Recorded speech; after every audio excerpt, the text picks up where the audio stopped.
Hello and welcome to another episode of the Mark Rose podcast.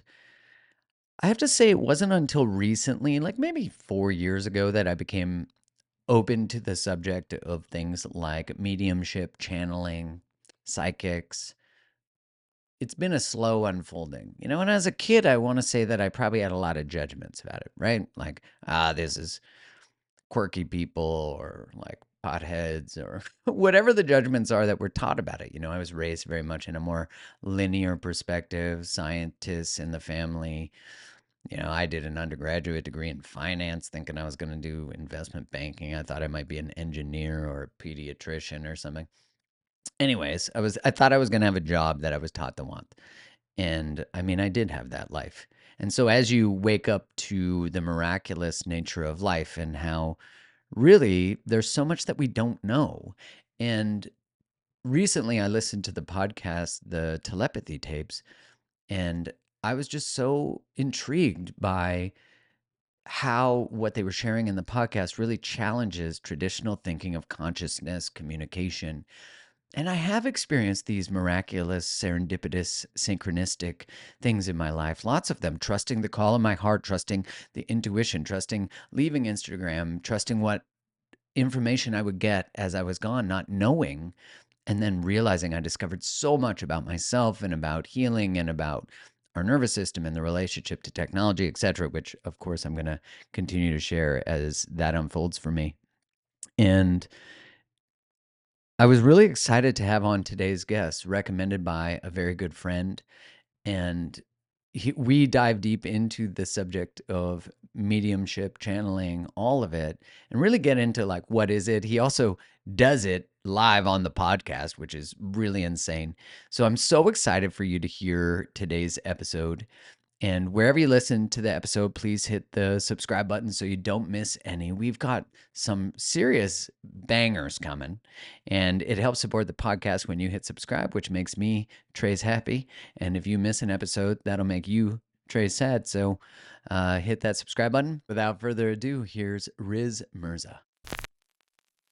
Hello, and welcome to another episode of the Mark Rose podcast. Today, I have for the first time a psychic, a channeler, and a medium. And a shaman. And a shaman. There is a difference between a psychic and a medium, though. Do you know that you're the first of all those things?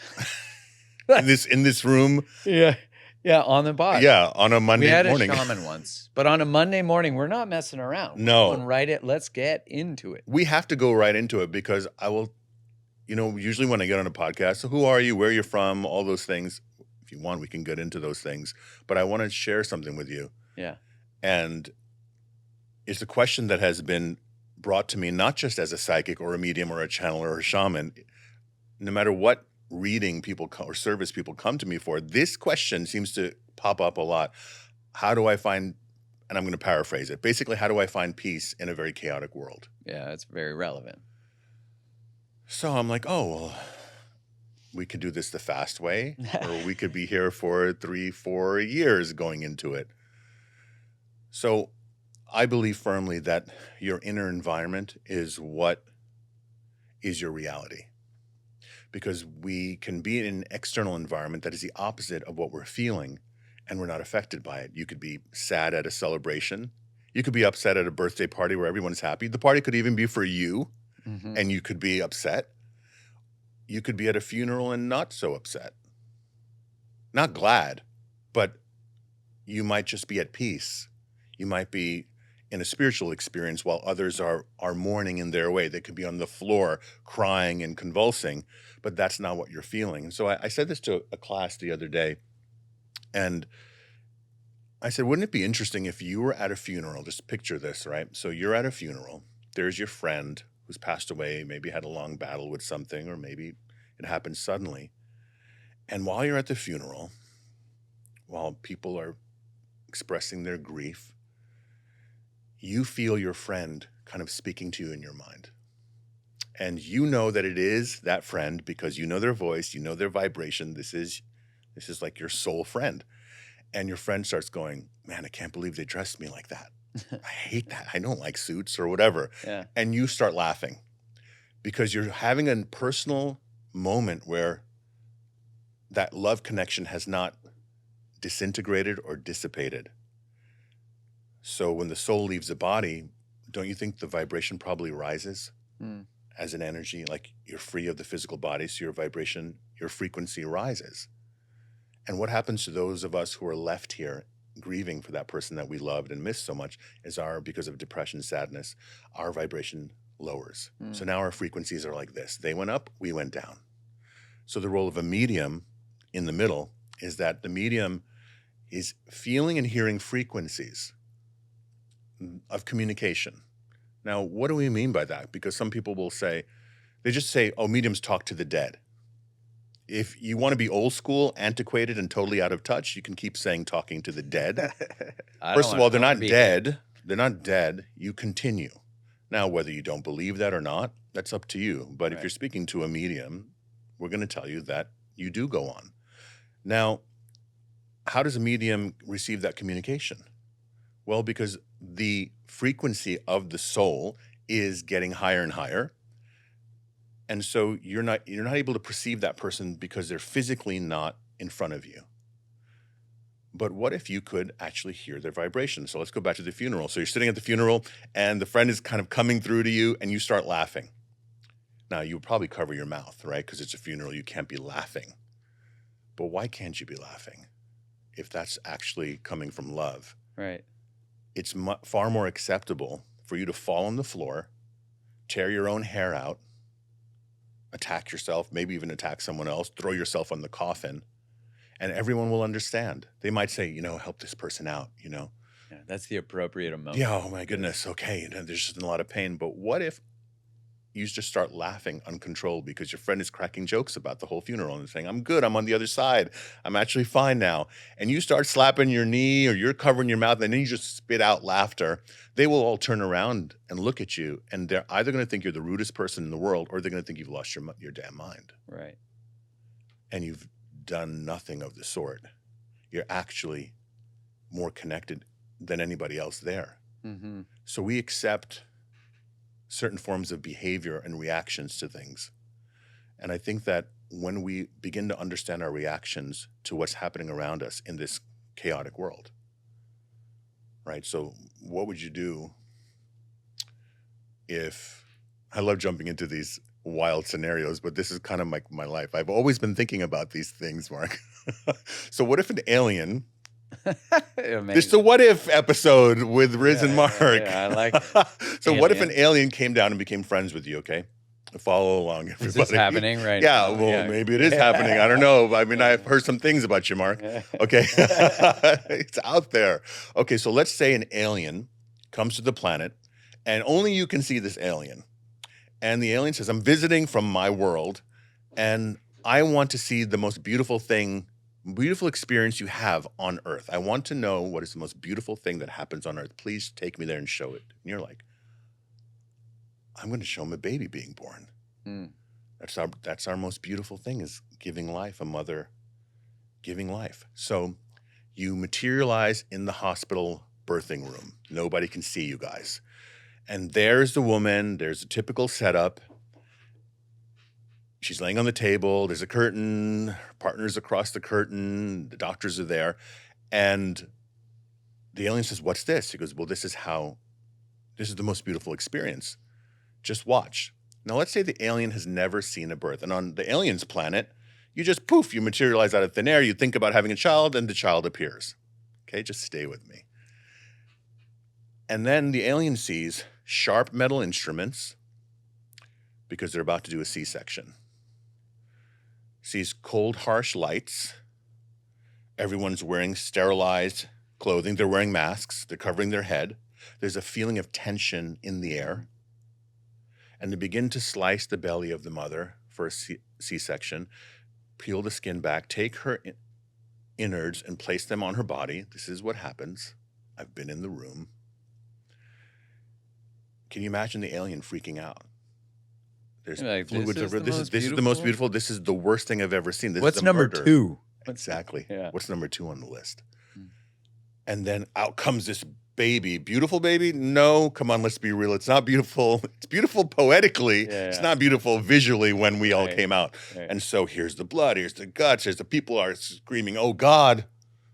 tension rises, the alien's empathic and feels all the feelings, and then the baby comes out screaming. This thing looks like out of a alien science fiction movie. Right. Then what do? They slap the baby. Everybody cries. Oh, and the alien, I think, would get in the spaceship and head off the planet. This is beauty? What's happening? All right, so let's now bring it back to what we call chaos. What we're really seeing is the rebirthing process of everything in life. We are in that stage. We go from conception to embryonic to in the middle of a pregnancy. Again, we're kind of a mess, right? We're like a blob in a sense. We're forming. You wouldn't call it beautiful in the poetic, in the physical sense, but maybe in the poetic sense, the process is beautiful. So what we're seeing in the world is a very, very fast process of rebirthing in the modern world. And that's what we say. I could say as a shaman, I kind of don't even say anymore as a shaman, I say this, because some people will say, you're not a shaman, and she's not a shaman, and he's not a shaman. The real shamans are this, and they're wearing feathers, and they're beating drums. Well, I have feathers and drums also. I don't know how I like to wear it on the street. You got swag, shaman swag. Well, here, can I tell you something? For me, my story is not, and I'll go into where I'm from, is that my parents came from India. I was born in Harlem in New York City and raised in the Bronx, and my background was not that my parents were shamans or psychics or my grandmother was a psychic. It was just happening to me. It's not something I even wanted to do. My wife always says, you should write a book called The Reluctant Psychic. I go, I'll write a chapter of that. Yeah, I didn't want to do it. I was actually a musician. So maybe the swag comes from being an artist. But that's my truth. And I believe that it is not about what you wear. Being a psychic, a medium, a spiritual teacher, a healer, or a shaman, it's not about what you wear. It's not the music that you listen to. It is about, can you take people out of the depths of their pain and trauma and bring them to a brighter place where they feel more empowered, more peaceful? Because empowered or powerful means you're more peaceful. In my book, the more peaceful you are, the more powerful you are. The more sensitive you are, and the more in touch with your sensitivity you are, the more powerful you are. If you look at, there's a cell phone, right? Do you like my tarot card case? I like it. That's the Leo in me. So, okay, so we have the Apple iPhone, and every year there's an upgrade. And so what are the requirements? What are the qualities of the upgrade? Because we say all the time, I need an upgrade. Body upgrade, mind upgrade, spirit upgrade. I need to reset. I need to go on vacation because I'm going to come back upgraded. So look at the phone. So here are the qualities in a phone. They're going to be the same qualities you kind of want for yourself. So you want the phone, number one, to have a better battery life. That would interest you. Oh, the battery lasts twice as long. Love that. I'm interested. What else can it do in the upgrade? Well, it has a more sensitive camera, so you can take better pictures, clearer, sharper, better color, more resonant, higher resolution, right? It also has better sound, more bass, treble, mid-range. It's equalized better. It's louder, but it's not blaring. It has better sound quality. Ooh, I want that. It has more memory. Oh, I want that. It's stronger, but it's also lighter, because you don't want stronger without lighter, and you don't want lighter without stronger. So it's both. It has a better screen, so I can see things better. Yeah, it's easier to use. It has better network connectivity. Calls don't drop as much. It doesn't glitch as much. We want all of those things for ourselves as well. So our technology, it reflects, like we say, art imitates life. Our technology also reflects how we're kind of working on our inner technology. Yeah, that makes sense. So whether you're a psychic or a medium, a channeler, or a shaman, all these titles, what I see for myself, and I just speak for myself always, is my experience in doing these things has been that I'm here to help people unlock something and to upgrade. So whether you need a message from someone who passed away, or whether you need to go on a plant medicine shamanic journey, whether you need some psychic help with figuring out your creativity or your mind, all of these things are what I do. And the channeling is a different thing we can maybe explain later. But I'm talking all this time, kind of, Mark. I know you want to ask me questions. Well, all that, you got it. I was going to ask all those we're questions. supposed to talk, that's right? Perfect. It's okay. Apropos that you could predict what I wanted to say. Get it? I can't predict the predictions. That's the thing, because I never know what I'm going to say next. Well, I'm curious. because you said that you were a musician. I love the idea of the reluctant shaman. So, or the reluctant psychic. So how did that reluctance show up, and when did you, or are you still reluctant? No, I'm not reluctant anymore. When did you let go of the reluctance? Like, when did you accept your mission, I When suppose? life kicked the shit out of me and I broke down, my mom died, my brother died, my best friend committed suicide. So I let the four most important people in my life died. Wow. And it was like there was nowhere to go but within. And when you break, they say the breakup leads to the breakdown, leads to the breakthrough. That's what happened. So I had my first psychic experience when I was 7 years old. If you guys go to my YouTube channel, you'll see a video of we made to tell that story. And I was 7. I was just blurting out things, and I said, a very specific situation about someone passing away whom I didn't know, and the room that I was in and the spot where they died. Now, I'm 7. I didn't know what I was saying. Right. And it ended up being true. And the woman was in the room whose father did pass away. And my mom just stared at me. We never spoke about it again. At the dinner table that night, she told my dad what had happened. And my dad, being from India, even though my parents were not healers or psychics, it's part of the tradition to understand reincarnation and astrology and different faiths. There's so many different faiths in India. And so my parents were spiritual in that way, open-minded. And my father just went, huh, okay. Like he acknowledged it, that it was probably something. And then they never, ever spoke about it. So after all those things happened to me, for me, I ended up in the home of a channeler in New York City named Alex Murray. Alex Murray had been channeling for many, many decades. He's now since passed away. And I was sitting in a room not expecting to get a message that I would be what I'm doing today. I thought it was just going to be about my musical career. Just like people come to my readings, Right, right. What's going to happen with this relationship? What's going to happen with my career? And then they get this thing that they go, oh, no way. That's never going to happen. So I say some pretty out there things to people sometimes. And sometimes I'll do a reading and they say, thank you very much. And 4 years later, I'll get an email saying, I had a reading from you 4 years ago. And it was good, but you said 3 things that were absolutely off and didn't make any sense to me. And I cannot believe I'm writing this to you now, but I am joining the circus or something that I said crazy. Yeah. And,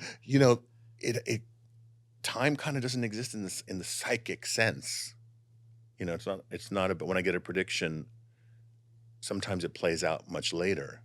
But being a psychic is not as much about predictions, in my opinion, in the traditional sense, like, you're going to meet this person on that particular day. It does happen. There are times where you get that information, but a really good psychic reading is about how you can create your reality better and look in places that you would never look before. And that has happened. That happens all the time in my readings. That's why I do live readings. Every Sunday night I'm doing live readings on YouTube. So anybody can log on and ask a question. So it is, you can have, have you noticed that a lot of people now are doing certifications and stuff that I never knew you could get certified for? I'm like, who's certifying? Can you become a certified psychic? Yeah. You can? I think at this day and age, people will certify anything. I think the certification comes from your experience. Did you have a good reading? Did they say things that no one could have known? Yeah, you get like Google reviews. Yeah. Reading. Oh, what about when someone gets a reading that, like I know someone who got a reading who then ended up getting in a relationship because the psychic predicted the reading, and then they got into a relationship with someone who wasn't like a healthy person to be in relationship. Let's talk about that. Yeah. I love that. Because I feel like that happens a lot where Yeah. someone gets a reading and the reading of course. derails their life. Mm-hmm. Well, going to the gym is not fun. I don't care how many people say it's fun. It's not fun. Right. We like it because of the results it gives. Right. Yeah. Drinking doesn't taste good. You do it because the buzz it gives you. Right. Because if all the alcohol in the world didn't give you a buzz anymore, you wouldn't be drinking anymore. Right. If it didn't do anything. State, of course. Do it. Yeah. Thank you. So that relationship is there to alter your state. I'll give you an example. So let's talk about channeling. So I do something called channeling. At this point, people know who Esther Hicks is. They know who Bashar is. That's what I do. I've been doing it for 20 years. And I channel many, many different guides. And there was an evening where a woman came to my circle of light, which we held twice a week in Malibu for, almost 15 years. And a woman came in and asked a question. And she had raised her hand, and the spirit guide calls on you. She goes, "What's your name? You back there, right?" And she says, "I just have one question. Is this trip to Hawaii going to be great for me? And is this going to be a good trip?" And the spirit guide goes, "Yes, absolutely. It's going to be the best trip you ever had. And absolutely go," right? Yeah. So that was it. Most people stay for 5 minutes at least to ask more questions. And that was all she wanted to know. Cut to about a year and a half, 2 years later. I'm asking my assistant right now. Yes, about 2 years later, she comes back to the circle and has another question for the spirit guide. And she's like, I was here 2 years ago, and I'd asked a question. I just have a follow-up. And he said, "Okay, well, what's the story?" And she said, "Well, I came here 2 years ago, and I asked about Hawaii being really good for me." And he's like, "Yes." How? And the spirit guy goes, "Well, how was it?" And she says, "I never ended up going." She goes, "Then my flight was the next day after the circle." She goes, "I went to LAX. I slipped and busted both of my kneecaps at LAX. I've been in physical therapy for almost 2 years." And so the spirit guy goes, "And what's your question?" And she goes, "Well, why'd you say it was going to be a good trip?" And the spirit guide, without missing a beat, says, "Well, you tripped, didn't you?" Oh, that's good. They don't have like sympathy the way we do, because they know that Earth is transitory place. Right. Okay. This is not the totality of who you are is here. Yeah. This is one expression of you. This is one expression of you. That's why when you have dreams, you say, "Hey, John, you were in my dream, but you weren't you." And then your friend goes, "You were in my dream, but you weren't you. And we were in my house, but it wasn't my house." Have you?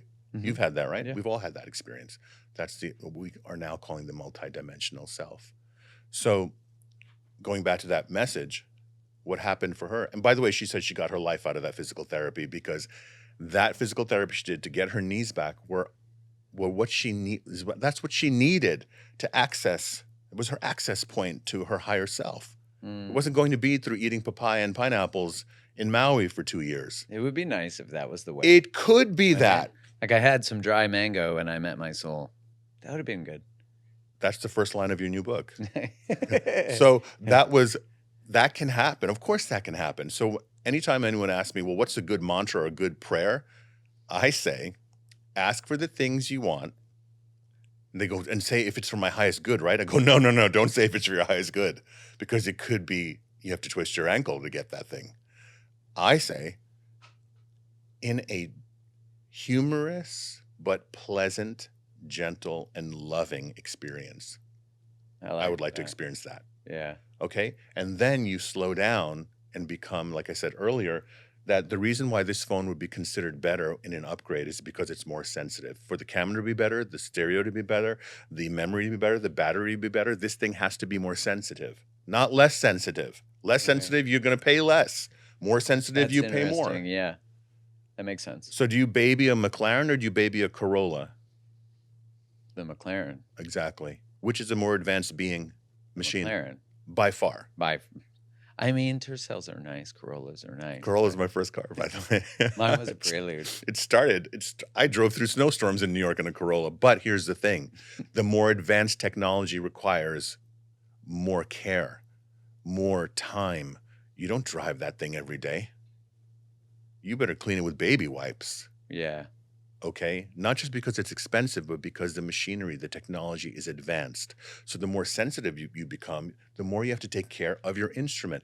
You have to sleep more. You have to drink all the water. You have to let things go. You have to do all the things that are not to shelter you or to give you a crutch, but to actually honor the sensitivity that you have, and then that becomes your strength. Your sensitivity then becomes your strength. And that's all it is with psychics or mediums, is that they have an antenna. Your dog hears the dog whistle, right? You know what I mean? Yeah, there's a whistle you blow and the one dog we hears can't it. hear, but right, but we can't hear it. Does that mean that the sound isn't there? Right. So that's what I try to break down. That's a great metaphor, because it's so true. It's like we think that because we can't hear it or see it, it doesn't exist, which is, of course, the arrogance of so what do you do? consciousness. So now we were seeing people doing, for the last several years, it's becoming very popular to do plant medicine ceremonies, whether it's ayahuasca or sacred mushroom or peyote, the list goes on. I've dabbled. Okay, good. I think that there's a reason why it's at the level of the Senate and the Congress now talking about how to make this accessible to people, because there's a great truth to these medicines. Now, people will say they used to be classified as hallucinogens. Mm-hmm. Well, the indigenous tribes of all colors and ethnicities, all tribes, tribal doesn't mean tribal Native American or tribal African. It means there were tribes in Ireland, there were tribes in England, there were tribes in Germany, there were tribes in China, there were tribes in India, like my kind of India. So those people who were more earth connected, right? They knew that these medicines were for spiritual growth and for peace of mind and connection. So they used them in that way. When they were taken out of that context and they were bastardized and created into sort of synthetic forms, then they lost all those synergistic qualities of nature and connection. Being with the plant. Exactly. Frequency. So now those tribes have told us that the tree is breathing. All things are vibrating energy. But we don't see that. But when people are in these plant medicine ceremonies, they do. So are they hallucinating or are they actually seeing the truth? Right. Is it just revealing what's there? Exactly. Yeah. So this is a big part of my work as all these different titles that you mentioned earlier, is about how do we surrender to our true self? What do we think our true self is? Because some people will go, well, I'm just a loser, man, and my life sucks and my life's been hard. That's the truth. No, that's not the truth. You didn't come in that way. How you came in is the truth. You came in full of joy. Your body was totally flexible. Your eyes were bright. You were lovable. Your body was flexible. That's true. Natural born yogis, you take your foot and put it over your head. My son, man, he's like, he can do everything. How old's your son? 16 months. What's his name? Jasper. If Jasper gets a message, I'll bring it through. Oh, that'd be awesome. Yeah. Interesting. I don't know why I kept wanting to say George around you. Is there George around you? No. Okay. Not yet. Okay. Well, I don't know what that was. We'll find out in a little bit. Okay. So those things about you see what others don't see doesn't mean you're hallucinating. So is it possible for you to look deeper within yourself, to look deeper within others? Without like a product that is the gateway, but actually like adjusting your antenna? Is that something? But how can you? That's like saying, well, listen, you don't need to drink this carrot juice. Just make vitamin A yourself. Apparently you can. Oh, yeah, that's true. Why are we saying that this thing is fine to eat or to consume, but this thing isn't? That's interesting. Yeah, I've never thought of it that way. Why? Because other people told you shouldn't? Right. But your ancestors did. Are you going to go back in time and argue with them and say, you shouldn't be eating that plant and having that experience dancing around this fire? You're not spiritual like me. And they're going to look at you like you're insane. Yeah. They could probably throw you 15 feet. They were so much stronger than us. Yeah. And they survived.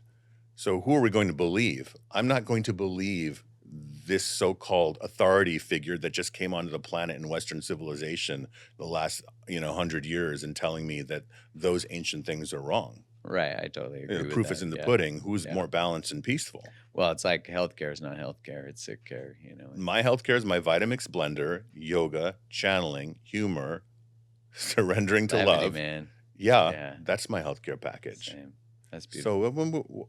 So Vitamix, I agree. That's a good plug. Testimonial Vitamix. We all love them. Mine's still working. Testimonials. 15 years. Send us Vitamixes. Yeah. Not testimonials. 15 years. Mine still hasn't broken. Dude, we love we travel with our Vitamix. Do you remember Jay Cordish, the Juice Man?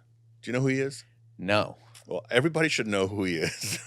Was he like the Juice Where's this Man? conversation going now? Then we're talking about the Juice Man. Yes, we are. We're going to talk about all things that have potency and power and peace. I like it. All right. So Jay Cordish, who died at 93, I watched his first infomercial. He was 70 and his wife was about to have a baby. So Jay Cordish, damn. He's the big reason why everybody's juicing. So he had this juicer called the Juice Man. And he had this late night infomercial.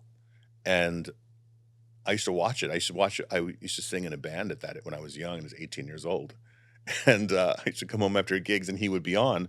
And instead of drinking beers and stuff, I went out and bought a juicer, and I'd be juicing at 2 a.m. At 18 years old. At 18 years old. And that was just my thing. That was my truth. Had you accepted your mission at that point? No, How I old thought were it you? was 27, right? Saturn return. You know astrology?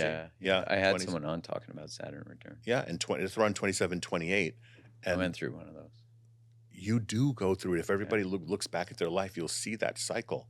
That's why the 27 Club, right? Kurt Cobain, Amy Winehouse, Jimi Hendrix, Jim Morrison, the list goes on, who were these big energies that died at that age. And that's because your Saturn return, or I'm not an astrologer, guys. I'm just using that term. But that around that time is when you are going to rebirth yourself. So that rebirth can happen here on the planet, or it can be that you leave this body and go to the next one, the next experience. Yeah. So what we're seeing in the world right now, and I think that we're all seeing this, whether some people believe in it or not, but we're certainly seeing it, is that people are starting to realize they have to go within. And don't put your faith in these people running for president. That's not where your faith is. That's not what's going to make your life. What's going to make your life is the internal reality of your environment. That's what your cells are listening to.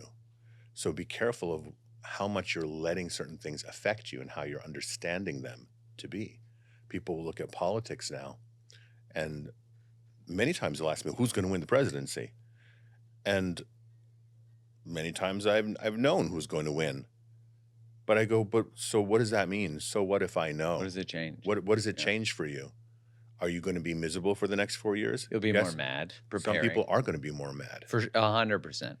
They're going to be more mad for the next 4 years. And then other people are going to be more joyed. So who goes into that office? Thank you. So who's going to suffer? If you're mad internally for the next 4 years about who wins the presidency, so do you think that the people around you are going to benefit from that or suffer? Because the vibration that you're carrying is there's discontent as your baseline. And it's just going to create more of what you fear about that person in office, because you're saying that that's going to change your world immediately around you, but it changes to prove that right. That is right. Yeah. So I say, good luck watering plastic flowers.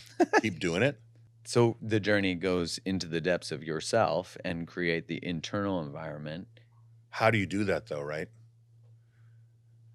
You will have to start actually thinking differently without making other people wrong. Because you could do it by saying everyone's crazy, everyone sucks. If you put out a song that's called Everyone Sucks, and here comes the earthquake.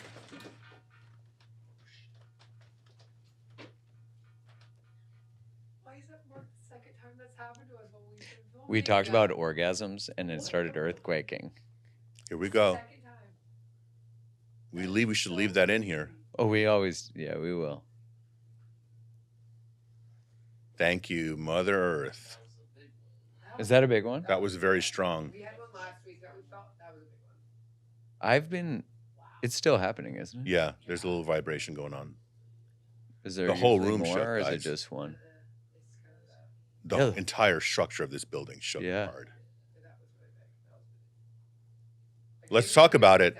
So I got a question. Are earthquakes wrong, everybody? Are they wrong? I didn't say are they bad, unpleasant. I said, are they wrong? No, they have to happen. Is it wrong for you to shudder when you're cold? No. That's what the earth is doing. Not that it's cold, but it's doing a natural impulse of resetting itself. Just like I was talking about the birth, and you go, oh, it's ugly to look at. Yeah, but overall, it's a beautiful thing. So storms are not wrong. Tsunamis are not wrong. Earthquakes are not wrong. Again, I repeat, I did not say that they're pleasant. I just said they're not wrong in the biblical sense. Yeah, there's not like a morality to them. No, thank you. That's bad. the word. Thank you. That's what I was is. looking for. Right. So they're not. The less you make it wrong, and you understand that that's the nature of things, without going, yeah, I know it's the nature of things. That really sucks. No, leave out that really sucks part. You're not going to become a master of yourself by ending statements with, yeah, but that really sucks. You're going to become a master of your reality by actually understanding the nature of reality. Mm-hmm. The nature of reality will be defined by what your beliefs are about that reality. When my friends text me that they're fired, they know they're going to get a congratulations text from me. I like with that. Smiley faces. Yeah. They know it. They don't even bother. And if they do, They're going Good. for that. Yeah. And I'll say, well, apparently What's your now? your old bosses knew where you belonged more than you do. Mm. They know there's time for you to move on more than you do. How come they know before you do? Well, I knew I always wanted to leave that job. Oh, you always wanted to leave that job. So what you're mad is that they did it first. Because if you wanted to leave and you had another job, you would happily walk in there and disappoint them. Now they have to look for somebody new. So that doesn't bother you, but it bothers you that now you have to find a new job because they got rid of you first. Right. They moved you forward. Let's not even say got rid of you. They moved you forward. Which way are you going to look at it? Which way is going to give you more peace? Yeah. Notice I didn't say more juice. Because you could get pissed off at the boss, and that could give you juice. See, anger has a lot of energy. We see people make entire careers off of anger. Like birthed off of that. Yeah, and they keep going. Yeah. What happens when they have to, I'm curious, and maybe this is the differentiation you're making, but what happens when anger or wounding leads to the creation, obviously, of beautiful things? It can, reclaiming oneself, all those things. But when we only know that as the way to create. I agree. Because it's not a very good long-term fuel. It doesn't really bring people closer to you in an organic way. And why would you want that? Because that way requires less energy. It requires more surrender. You know, I lead retreats. My wife and I lead, my wife's also a healer and a shaman. She's an empath, and we lead retreats all over the world. And these retreats are not necessarily about the pyramids themselves. Of course, there's an amazing energy there. Or Sedona itself, of course, there's an amazing energy there. Or India, or up in the Himalayas, and that's an amazing energy. It's that we have time with people for them to understand themselves rather than come to a 1 hour, 2 hour session. Then now you're with us for a week or 3 days, and there's these moments that pop up. They're organic moments. They're not forced moments. It's because a person has surrendered to, well, now I guess I'm in the pyramids. I'm in Egypt for a week with Riz. So you start to relax after a while. You start to surrender, and you realize that you don't have to be like on all the time to protect yourself, because it's almost like what I see with people is there is this hostage situation that starts happening, which is you are not going to let the best, happiest version of yourself forward, the one who's really excited to be here, because you have a lot of other things to handle. And when all the boxes are checked off on your list, that's when we're going to get this great version of you. So you got the partner, you got the money, you got the health, you got the house, you got everything. You're fully creatively expressed. And now, and God knows how long it's going to take to click all those boxes. How are we doing so far? Check in right now wherever it is that you are. How many boxes are actually checked? So once those boxes are checked, that's when we're going to get this super happy, peaceful version of you when that I arrive there. Yeah, and you know that person exists in you. I'm just saying, when you're going to let them out, when you feel safe enough to do so. And yet, that magical being is the one who actually can create all the magic that you want. So you're going to become this warrior survivor to get the things that you want, so that then when after the warrior survivor gets you the things that you want, then you're going to let the wizard come through, the happy wizard. That doesn't make any sense, because if the happy wizard is the magical version of you, they should be the ones that is here now. Because that's when you're the warrior survivor, what you're saying is that there's something to survive and that there is a war. So one of my favorite books was Way of the Peaceful Warrior by Dan Millman. It was one of my first books, right? I haven't read that in years. You remind me a little bit of him when he was younger, actually. It's interesting. I met him back then. Oh, you did? Yeah, I did. Back in 1990, I met him. And he had the same, like, interested, calm vibe that you have. Like, really pays attention when you speak, you know?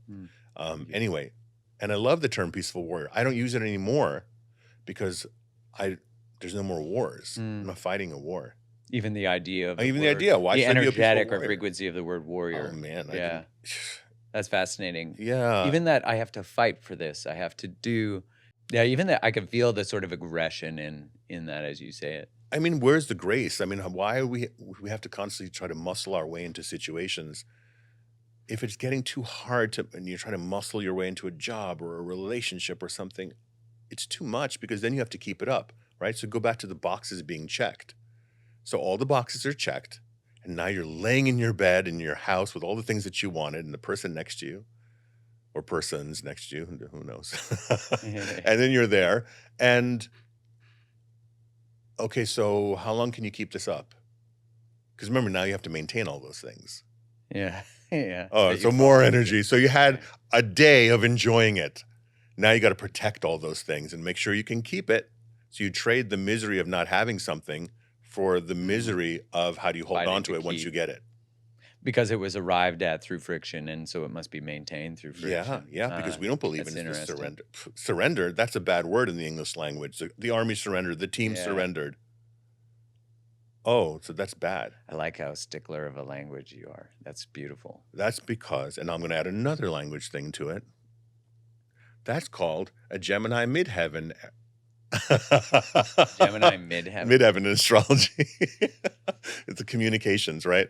So I'm very interested in words because I believe that words, I'm going to say it again. I'm going to say something else, so that's kind of punny now, but words create worlds. Yeah, that's one of my favorite sayings. Yeah, because it's so true. Like when someone says, like the other day, someone said to me, I'm going to ask for clarity. I'm like, you're going to create clarity. Yeah. You're not waiting. No one's an authority. Yeah. Declare what you desire. That's if right. they don't desire it, you're good. We're all putting our 2 cents in. That's all it is, because words create worlds. That's one of my favorites. That's beautiful. Isn't it true, Thank you. It actually, even if you look back at certain religions, it was like first there was the word. Oh, damn, even God had to speak the word? So that's how powerful words are? Yes, that's called vibration that is being uttered from the essence of You are your word, like from the 4 Agreements, which is so powerful. I didn't like it when I yeah. first learned it, though, because I wasn't my word. I don't like the word surrender, because to me it was meant give up, until finally someone had said to me, so if you surrender to a hug, that means you gave up? Oh, that's it. Yeah. So you surrender to love. What if when you surrender to the beat and you dance? I'm like, right. Because if we were to try to learn salsa, I grew up in the Bronx, so it was all about salsa, and everybody danced salsa, and it's where hip hop started. Like literally on my street where I grew up in the Bronx, that's where breakdancing and hip hop that's cool. began in the Bronx. Yeah, it was in the 70s, and it's interesting because we were just seeing that breaking is now in the Olympics. I saw that. Right? And it should be in the Olympics because it's incredibly athletic. It's incredibly artistically expressive. It's very current. It's a very current Subjective, dance. though. You know, I was thinking that, like, how do you judge this? Well, you have to have people who have been around it for a long time. They need the people from that street. From that street, from the Bronx. And I think there are some people. There was a breaking crew called the New York City Breakers that were unbelievable. There were a few crews back in the day. They were called crews. You would call them dance troops now. But that's what they call them, a crew. And that dance was to not have to fight. Well, yeah, because they would like dance battles, right? Let's go real slow, because this is like we're about to learn the deeper meaning of hip hop or breaking. The dance battles were so you didn't have to fight anymore. So you're saying that I can dance and work this out instead of having to fight? Yeah, so we don't have to die here on these streets. And we're all going to accept this, whoever wins the dance battle? Yeah, that's who can stay on this block. I would have lost so many fights. Yeah, I wasn't a fighter. I'd be defeated. Yeah, I was like, I better learn to dance, run, or fight. Yeah, I was a good runner. I was first I ran, and then I learned how to dance. Then later on, I became the size that I am. But still, it was because you. I mean, it's very poignant, man. Yeah, it is. And that came from the streets of an deep. The Bronx was on fire in the 70s. There's a documentary called "The Bronx Was on Fire," and what came out of that fire was this really rich tapestry, this culture, and that now it's there in the Olympics. Dance was never a competition. Dance was an expression, except for in breakdancing. Isn't that interesting? That's really neat. And so now we're there. And And dance being like one of the most, long-standing technologies. Let's talk about channeling as a technology. Yeah. Because when people talk about channeling, that sounds, they go, oh, you're being possessed by spirits. No, but you are channeling spirit, not possessed by spirits. Again, this is so old school. It's not what it's about. That's that sort of fear-based. It's language that is uninformed. It's just uninformed. It's like if I start talking about how to be a welder and starts talking out of my ass, like I've never welded. I just look at, oh, there's fire coming out of a stick. And the master welder's like, technically, but not really. Yeah. So shut up and watch and I'll build you something. Yeah. That's how I feel about channeling. So what is channeling? First of all, the word channel, guys, let's talk about it. There's TV channels, which means that there's a certain setting that captures a certain frequency flying through the air. Before we had cable, right? We had an antenna.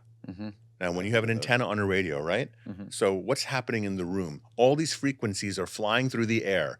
There's 10,000 songs flying through the air, Mark, right now in this room. How do we prove it? Let's get a traditional radio with the antenna.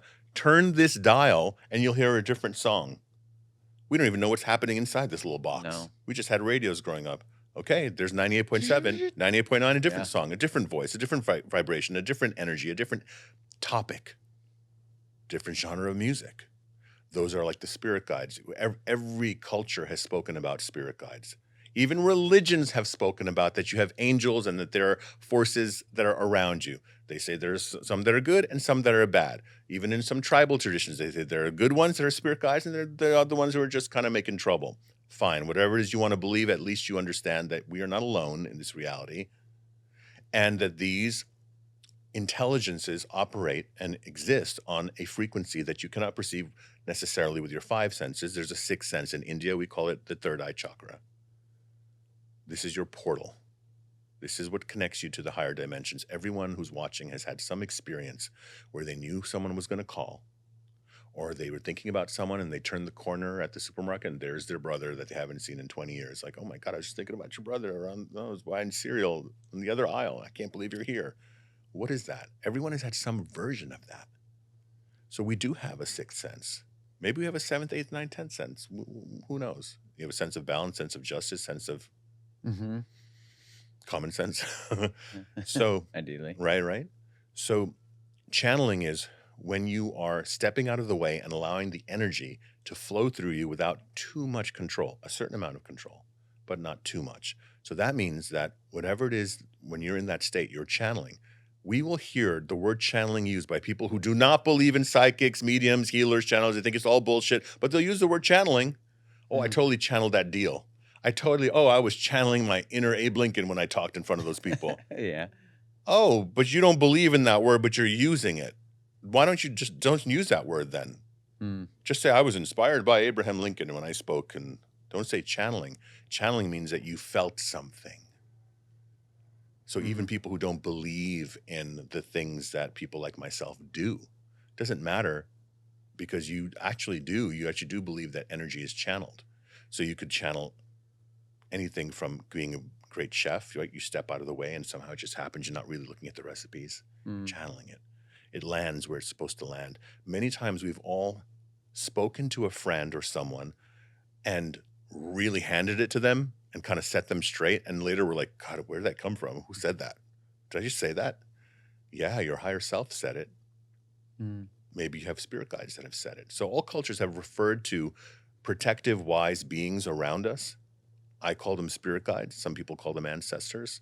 And they come through. Now, who are they?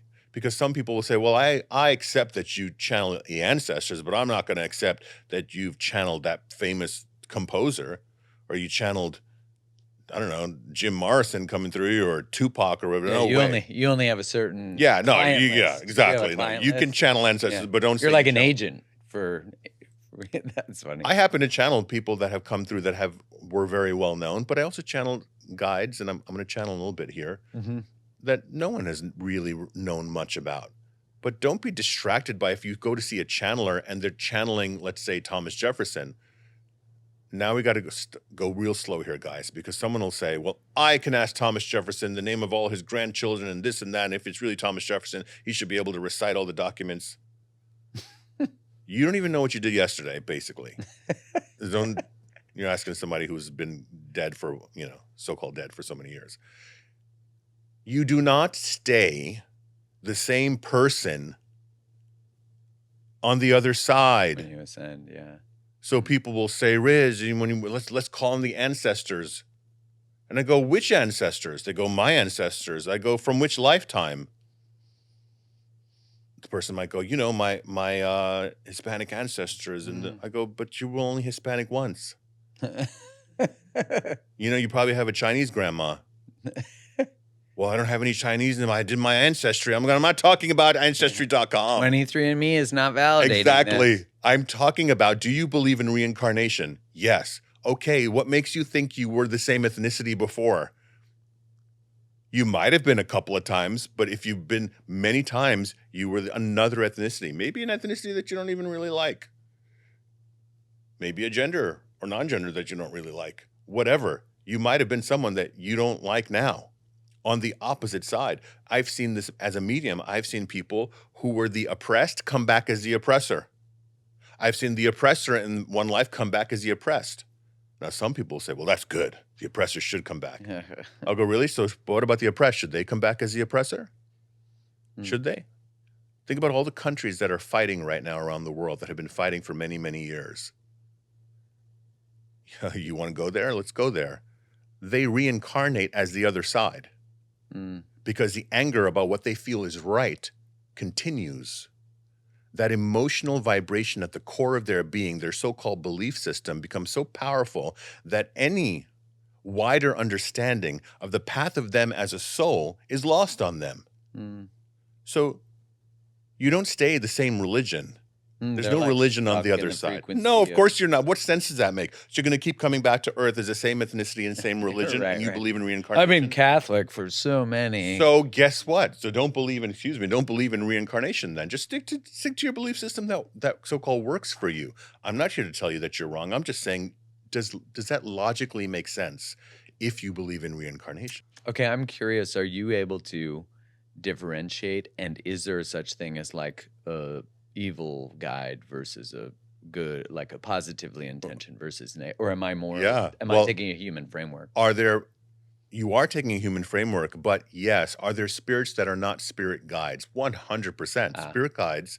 Now we're going to the real technical understanding of where we're coming from. So spirit guides are the protective, wise, knowledgeable beings that are teachers that are with each person. Each person has their own spirit guides. So excited. Yeah, some people call it their spirit team. Spirit guides are only good. They're here to guide you and to help you understand how you are creating your reality. So spirit guides are not here to fix everything for you. What they're here to do is help you to understand how to connect the dots of your life. First of all, to be able to calm yourself down, for you to be able to see there are dots that are forming a pattern, and help you to understand how to connect the dots of your life through so-called coincidences, aha moments, or wow, where did that come from? Or I know I have to do this today. I got to go left instead of right.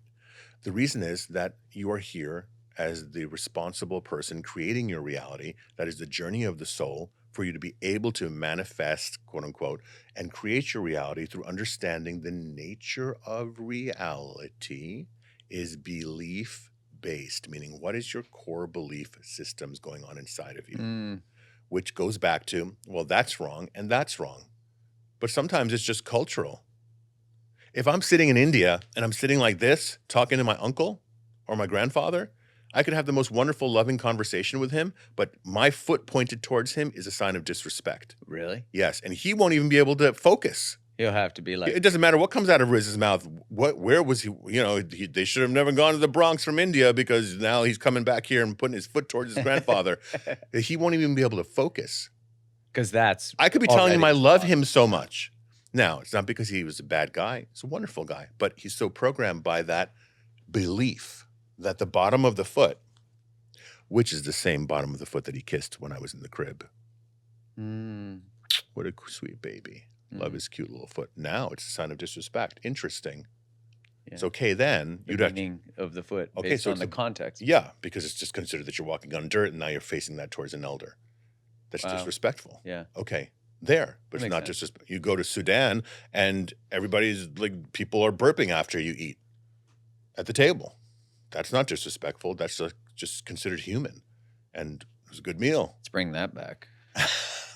We all have a family member maybe who's Yeah. secretly like that, right? So why don't we channel? Because, you know, it's really nice to know this information. Now, when I channel, what I'm doing is it's almost like going to sleep. I have a controlled narcolepsy. Now, there are people who are watching who absolutely know what channeling is, but I like to just share with people who've never Yeah. really understood it. And it started when I was going into meditation.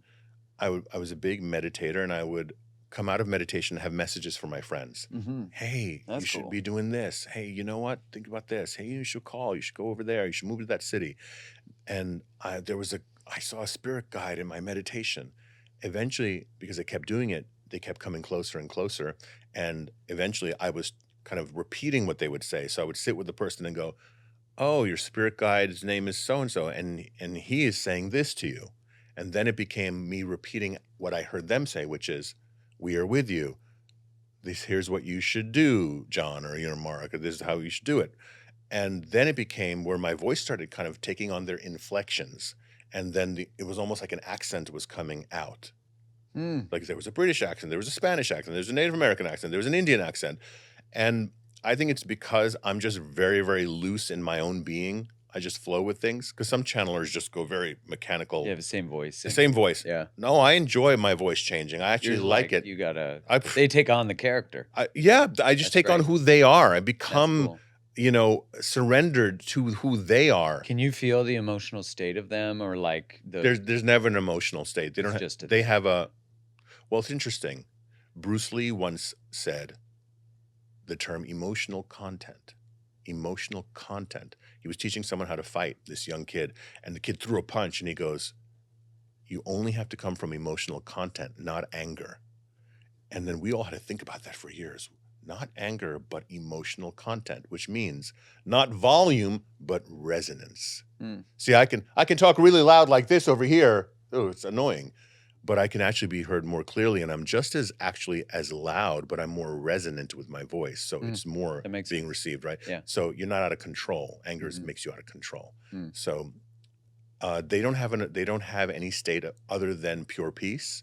And even when they're animated coming through, it's to get a point across. It's not because they're feeling that. It's like they want their expert communicators.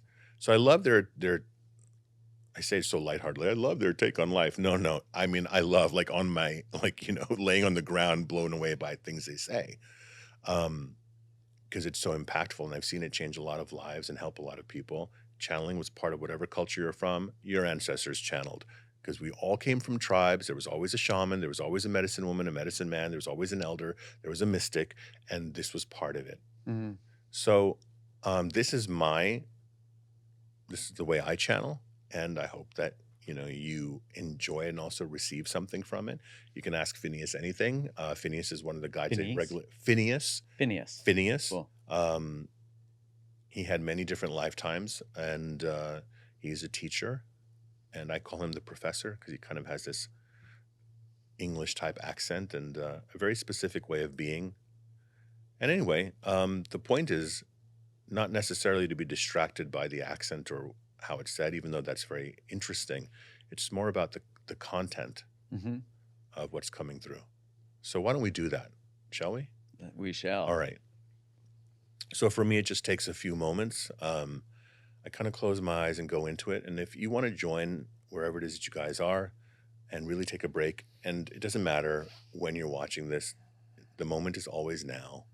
And you have a moment at this moment to kind of take a break and drop your shoulders, close your eyes. And at the count of 3, let's just take, and please do this with me,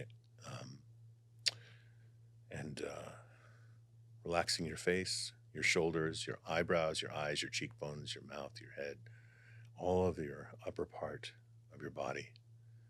And at the count of 3, let's take a deep breath in through the nose. 1, 2, 3. Hold the breath. Relax your face, your shoulders, relax it all, and just do surround yourself with light. And let that light get bigger and brighter in every direction around you. A glowing, soft, but strong, golden white light, 3 to 4 to 5 feet around you, top to bottom, side to side, front to back. Beautiful. This light is not meant to actually protect you. In fact, this light is meant to connect you. You're already protected. Thank you, thank you, thank you. All right. You can open your eyes and relax, and I feel Phineas, as he always is with me. And here we go. He'll be in just a few moments.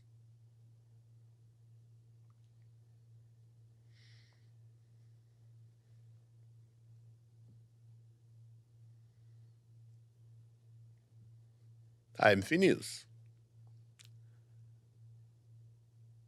The nature of your reality is not only belief-based, but it is your belief in time, your concepts of time that you have created, your understanding of reality as you experience it through your 5 senses.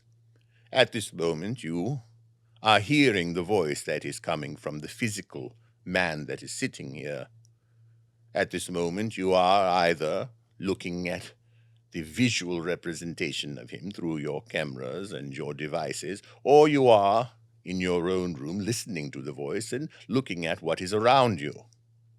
And yet neither of these experiences are happening in actual real time, as you call it. For even if you were sitting here in this very present moment, as you are, the voice that you are hearing is never in the present moment. It is only after the fact that you receive the frequency for the voice itself. And any sound in this room, whether it is your ventilation system or the rumble of the earth that happened earlier in this broadcast, all of that took time for the waves of sound to travel through the air to your receptors within your skull. Is that correct? And it also takes time for that signal to be processed by your inner technology to your brain and then to be interpreted by your mind as either pleasant or unpleasant. Do you agree? Mm-hmm. You must agree, you see, for it is, by your own terms, a scientific fact that it takes time for this sound to reach your ears, no matter that you are looking at the mouth that is uttering it. There has never been a sound that you have heard in the present moment, not even the beating of your heart. For science, as you call it, will tell you that it takes time for those vibrations to reach your receptors. Do you understand?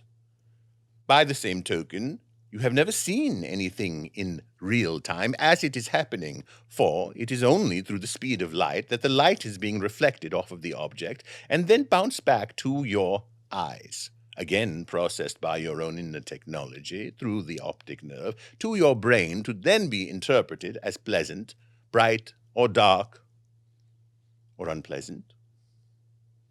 And so you have never seen a thing in real time, always after the fact. If you were to eliminate all sources of light entirely, and you were in a darkened space, you would not see a thing, would you? You can only see because of the speed of light bouncing off of every object. Now think about it. You have never heard anything in the present moment as it is happening, and nor have you seen anything as it is happening your entire life. Nor have you smelled anything, nor have you even felt anything in the precise exact moment that that initial interaction was sparked, you touching this furniture. You holding your hands. You knowing that your hands are folded in your lap is requiring time for that to be processed.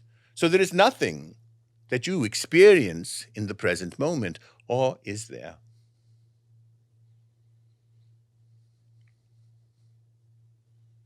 Once you eliminate your illusions, you might have something to work with.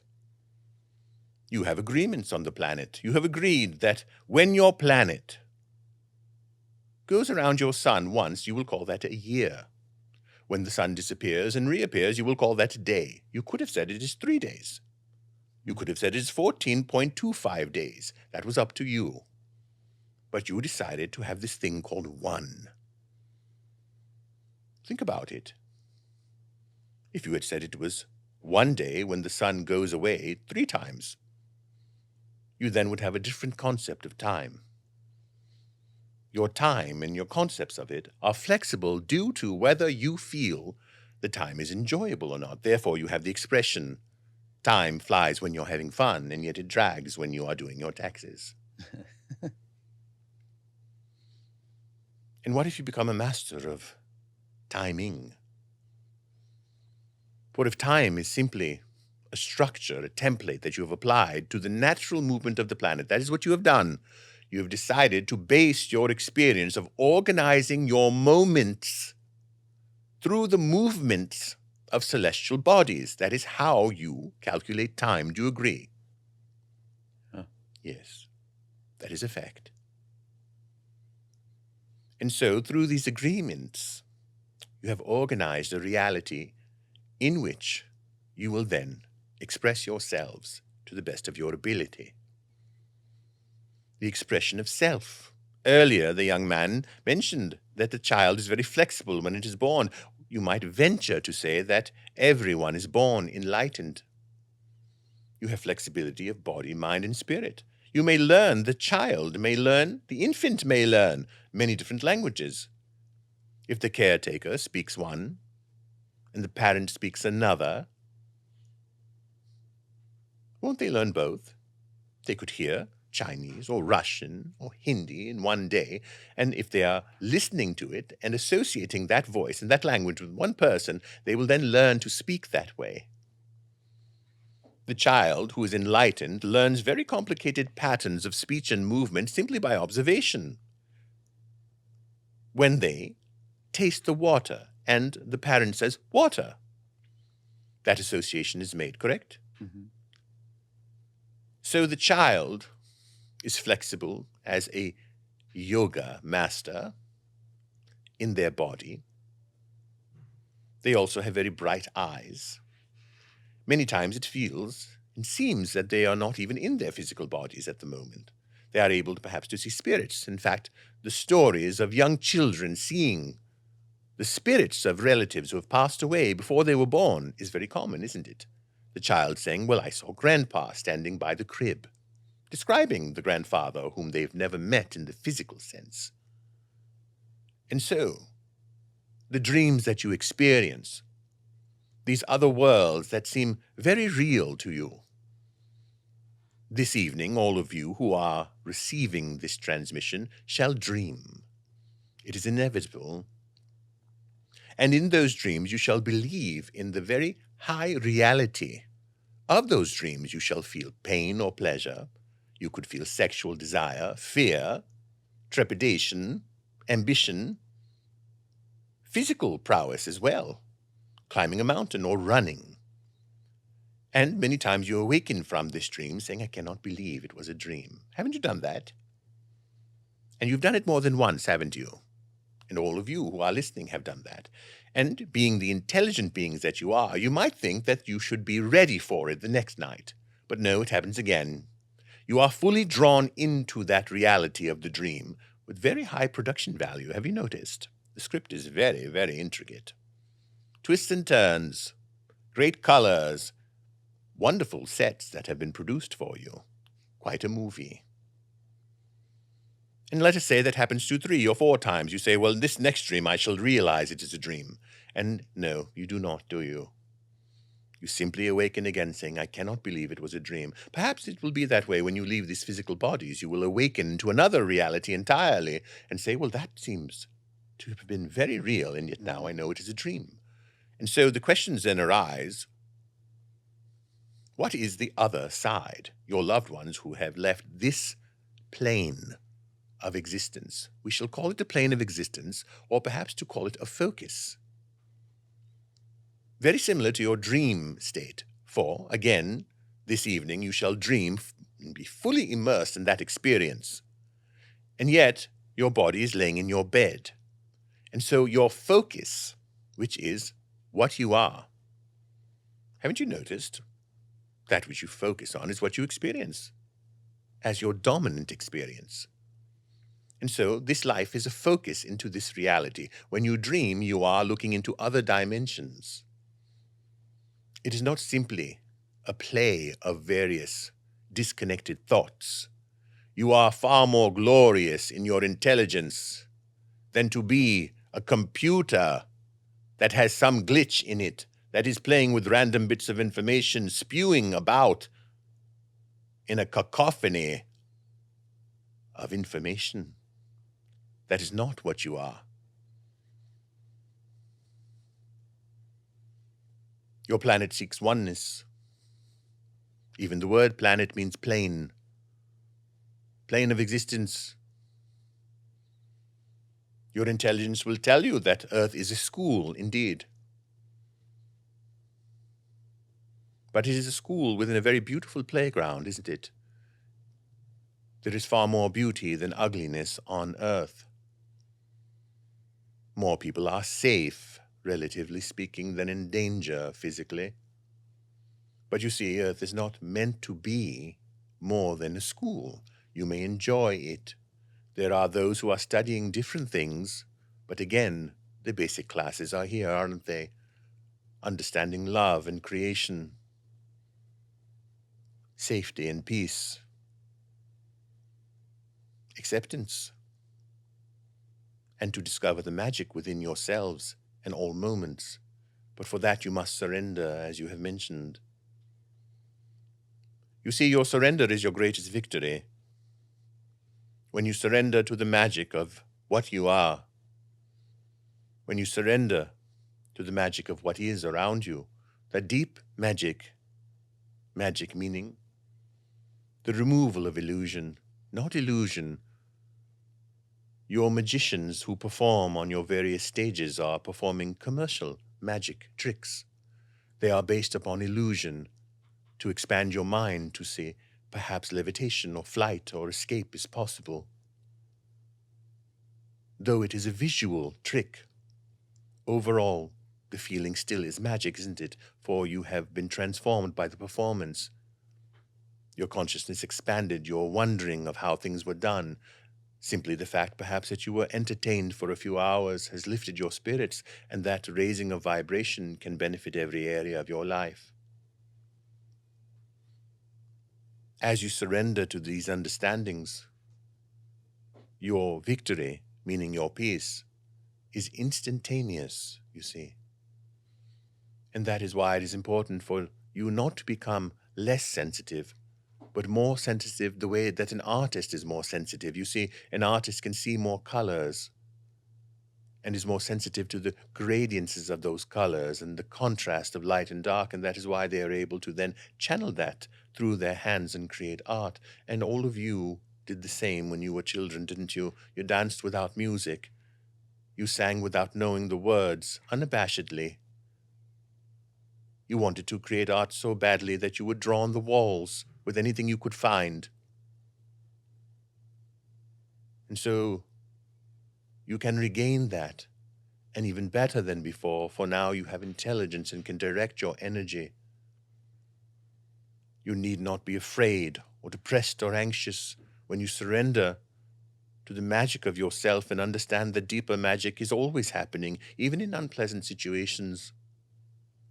Then you are in wizardry, and that is why you are fascinated by the stories, the literature, the lore, whether it is in your games, your video games, your literature, your fantasy films.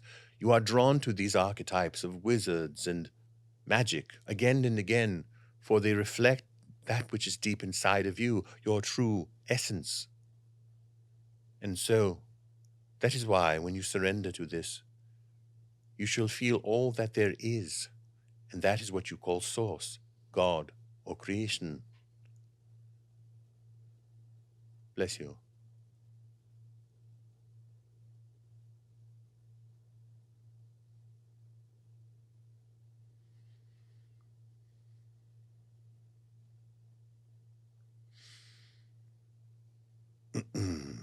Aye.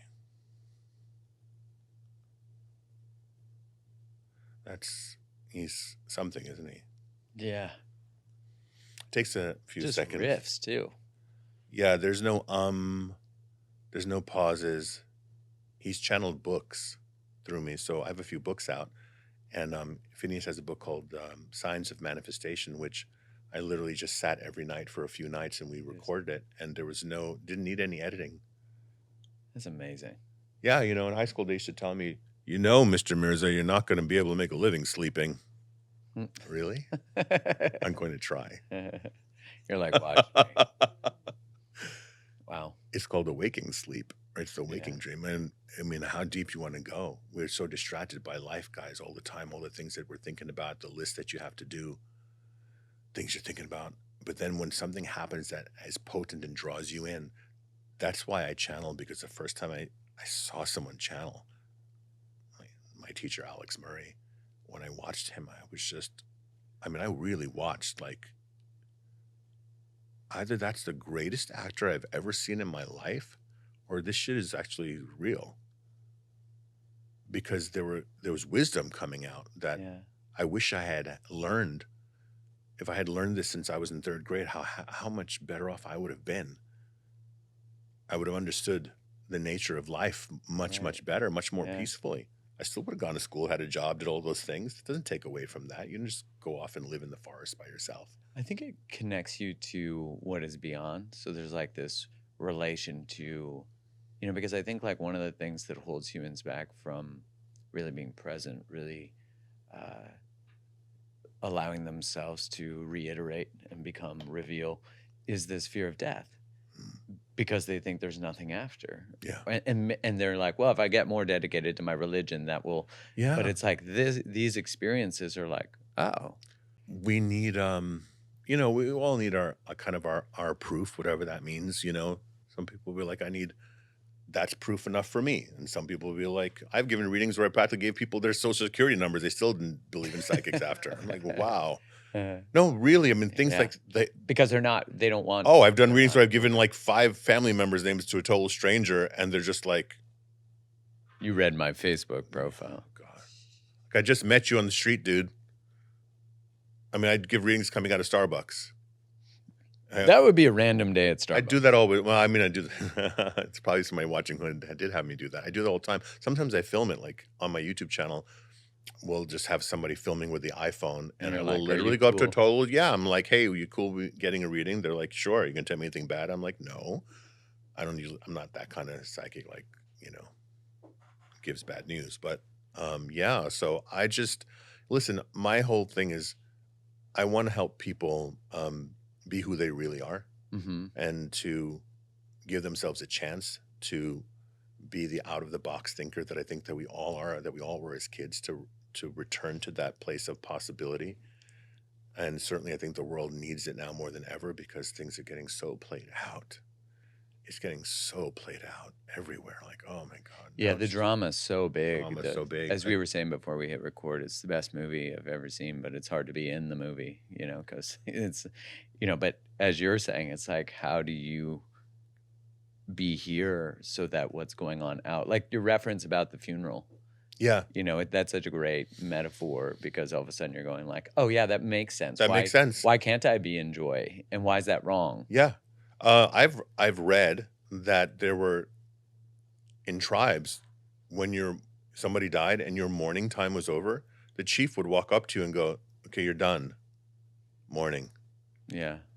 Really? I'm done mourning, so now I'm just going to be normal and happy? And the chief is like, yeah. Now, why would that work? Because since you're born, that you believe in that chief and their wisdom and the love that's in the tribe and the understanding. It's not just an isolated experience command from the chief. Now your mourning is done. No, it's coming from a place.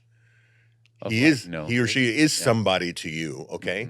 And that's why I say people just need a source to believe in. Sometimes I tell people, look, you don't have to believe in me. If you don't believe in me, fine. You've had a whole life where you can't trust anybody. I get it. So don't believe in me.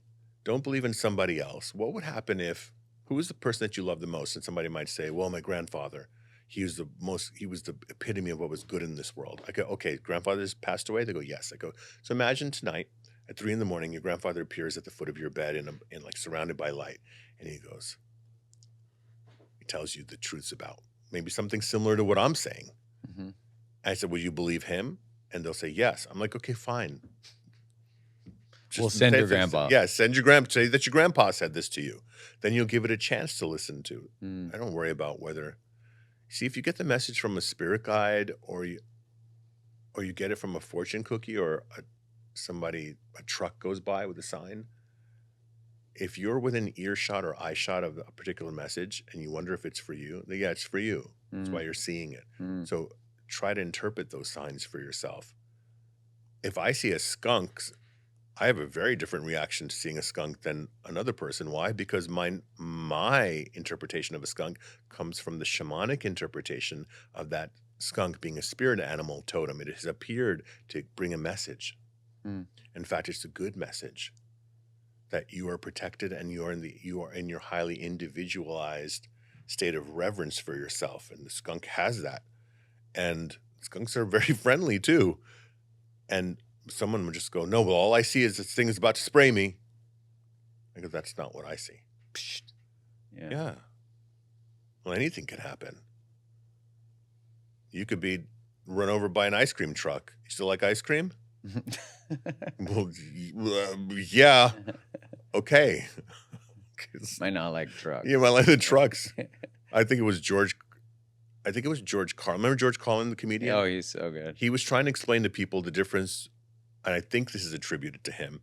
He's trying to explain to people what the difference between coincidence and irony is. Because people always say, that's ironic. No, very few things are ironic. Most things are coincidences. So he said irony is, he's like, you're a healthy diabetic, but then you got run over by an ice cream truck. That's good. That's how you died. George Carlin was funny. You get it? So sugar didn't kill you. Right. But it did.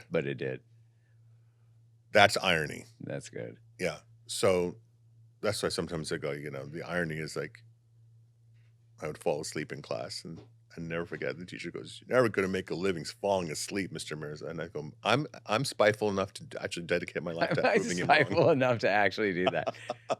It's a moon in Scorpio. I'm dropping all these astrology references. Can I ask you a question? Yeah. Do you have, and I know you like to wear jeans and t-shirts, but like in your closet, do you have a tie rack? No. Yeah. No, I got rid of it. And they got rid of it, right? Yeah. What happened? I used to be in pharma years ago, and that was the last time I wore ties, really. Yeah, because I'm there. Your guides are showing me, and this is how guides work. They start in these very interesting places. Like I'm looking in your closet, I'm like, where's the ties? And there's like just an empty space. So you never wear ties. You never want to wear ties because that represents something for you.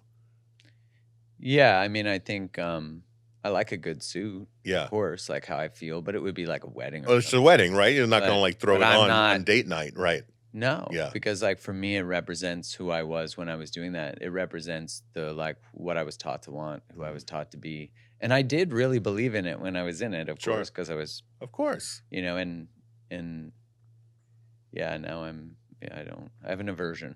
Yeah, so healthy. I want to give a little message to you. Yeah, it would be a really great stretch for you this Halloween to get into it and to pick something that no one would think you would ever dress up as.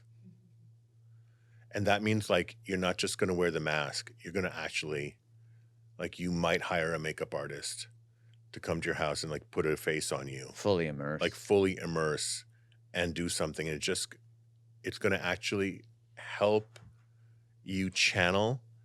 Like I actually feel like probably in your work, and this is the first time I'm meeting you, I feel like you don't let it in all the way. There are different bits of information that come to you, but you're so organized and so kind of concise in the way that you share information and things you've learned, is that it's just like make a little bit more room for that magical stuff to flow through you.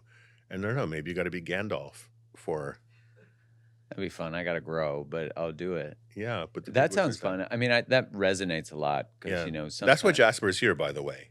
He's here to help you for you to provide for him, and for him to show you that he wants to have fun the entire time. That's what we do. Yeah, Yeah, the joy. entire time. It Of course, brings he's 16 joy. months, but like literally, he's going to be at 14 and 15 and 18. Like he's always going to be saying, "Dad, fun first." Amen. So I'm a big believer in joy, and levity, and fun, and humor. I mean, why are we here? It's what's so necessary. I'm curious. Can I ask a question? Please. What do they see? A belief that I'm most challenged, that's holding me back. Yeah. And what do they see as being the pathway to, like, through joy, but how do I open up more, be more, create more space for that receptivity? Because the part of you that you have to trust that you are different exactly the way that you are. That there's nothing you need to do to be different. Like all of us are in the fields that we're in because we love it. We want to share and we want to excel. We want to excel internally. We want to excel externally. That means spiritually and materially. That's what everybody who's watching wants also. So the same for you, Mark. God bless you. So what I see though is any part of you that thinks, well, how am I going to be different from everybody else, right? In the world of podcasts, in the worlds of healing, in the worlds of, you already are different.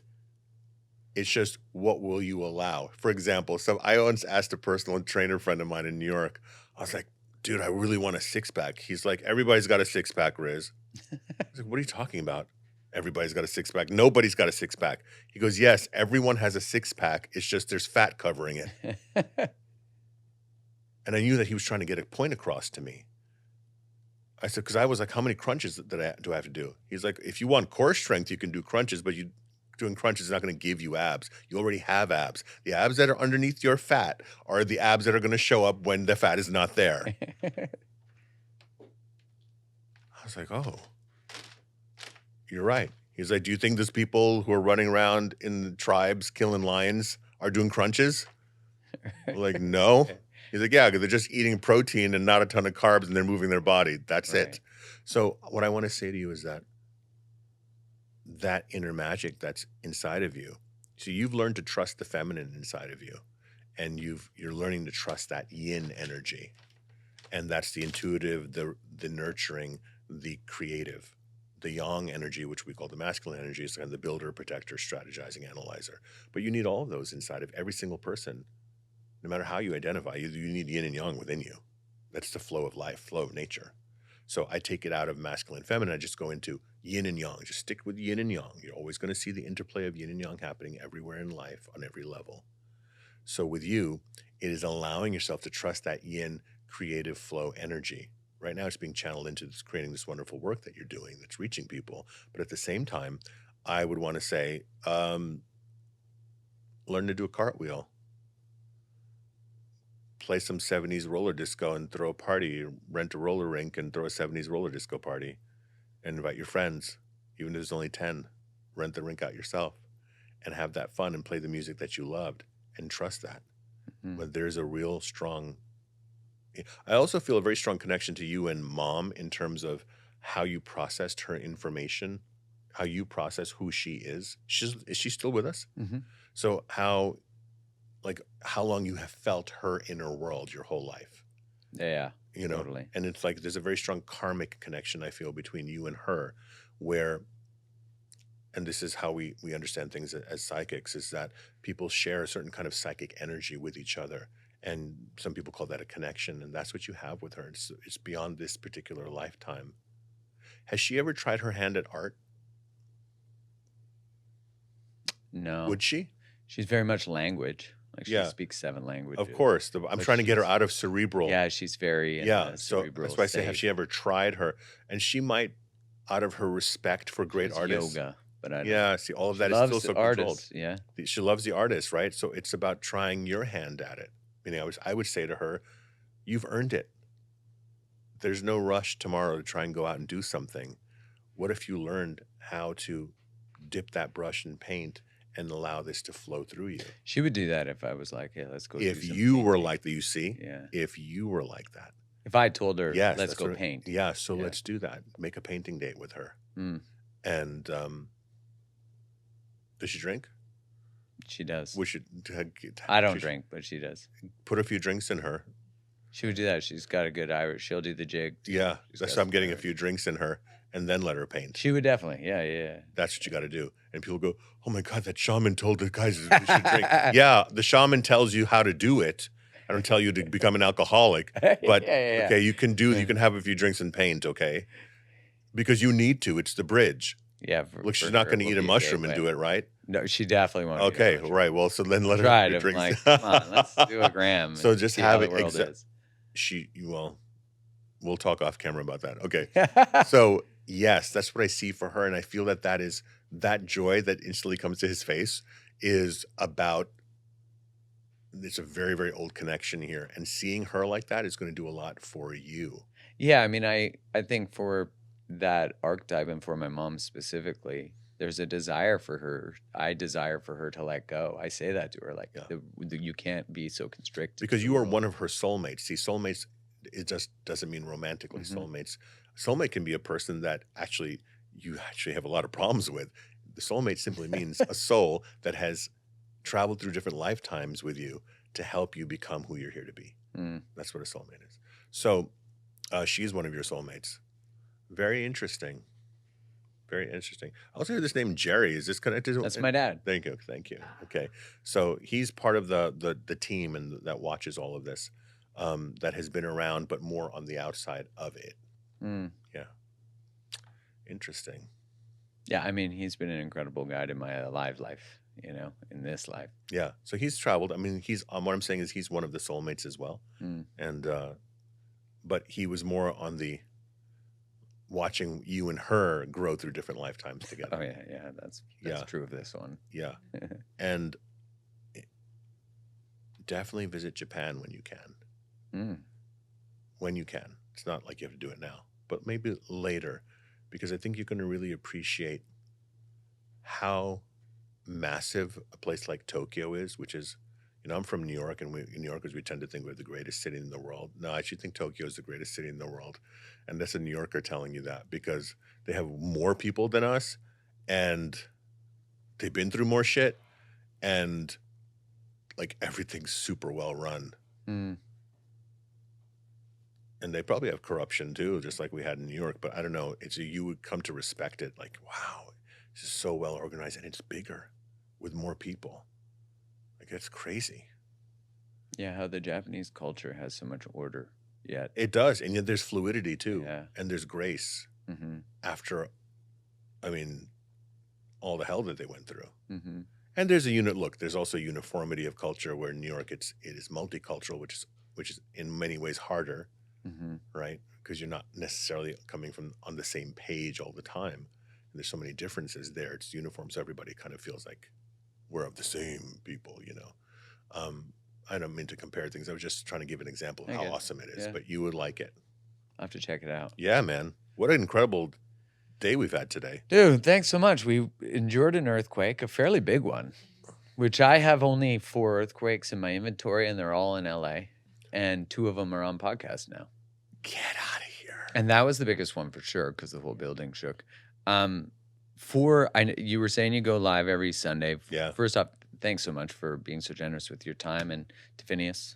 Yeah, thank you. And yeah, could you tell everyone where to find you? You can find me on the gram, Psychic Riz the Wiz, with underscores between the words, Psychic Riz the Wiz. My website is rizmirza.com, RIZMIRZA.com.